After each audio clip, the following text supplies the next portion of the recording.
Pada hari Jumat di penghujung Ramadan ini, Polda Aceh kembali melaksanakan kegiatan yang dilaksanakan rutin di setiap hari Jumat pada bulan Ramadan, yaitu Jumat Berkah.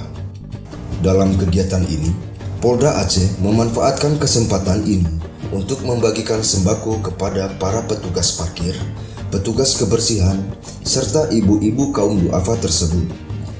Semoga kegiatan Jumat Berkah ini dapat memberikan manfaat serta membawa keberkahan bagi kita semua.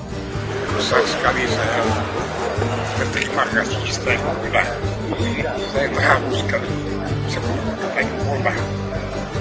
Ada Bapak Kapolda Aceh, semoga bermanfaat pada kami sekalian bersama lepas orang Nusantara.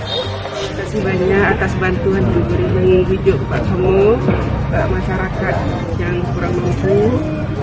Mudah-mudahan Bapak Kapolda sehat habis-habis dan diterima amalan doanya oleh Allah Subhanahu wa taala.